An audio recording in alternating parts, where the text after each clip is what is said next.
Hi, it's Kaz from It's a Mum Thing. I hope that you're well and that you've had a good day. I just wanted to post a very quick vlog before the end of April to talk about Cesarean Awareness Month, which April is. My eldest was born via emergency cesarean almost 19 years ago. Gosh, it sounds like such a long time ago. My daughter's birth didn't go to plan, unfortunately. I remember as a first-time mum, I was 25, being very excited, reading all the magazines and getting ready for the birth. I had my birth plan ready. I wanted a water birth. I went around the hospital and saw the beautiful pool room with the dolphins and the lovely music. I never thought for 1 minute that I'd end up having an emergency cesarean. I obviously don't want to spook anybody at all. The reason I had the emergency cesarean was basically she was 2 weeks late. I was induced.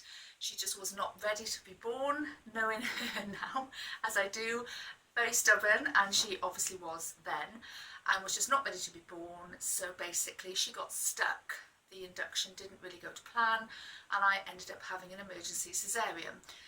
All ended well. Obviously I was fine and my daughter was fine, and I just wanted to say a couple of things really. One being that if you're pregnant and expecting be it your first baby or subsequent babies, have an open mind. That's what I learnt really. It's lovely to have a birth plan, but have an open mind, be open to whatever's suggested and just go with the flow of whatever happens during your labour and your birth. The second, knowing what I know now, I would not have been induced. I would have waited. I was well, baby was being monitored and was well. Obviously you have to go by the guidelines and the advice given you by your medical team, but if you're well, baby's well, if you can, I would try and wait till you go naturally. We're built to have babies, and now after 4 babies I realise that your body will do it when it's ready, as long as everything is safe and well pleased. That's the most important thing. The other thing I just wanted to say is I wanted to share something quite personal really. After I had my cesarean, being my first baby, I can remember a terrible feeling of hopelessness. I felt hopeless, that is. I felt a failure. I felt that everyone around me had managed to give birth. That's what we're here to do. That's what we're meant to do. Our bodies are built to do it. And I couldn't. Why couldn't I? And I did have a huge feeling of failure.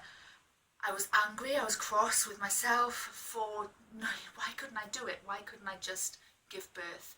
And those feelings stayed with me for quite a while. So I wanted to share that if that's something that you're feeling following a cesarean. I've talked to lots of other mums about it too, and it's quite a natural thing. And the other thing that I'd like to say is that I went on to have 3 natural births following my cesarean. So there is no reason in my case and many cases why you can't go on to have a natural birth after a cesarean. That's what I think the Cesarean Awareness Month is about. There's lots of campaigns to promote natural birth following a cesarean.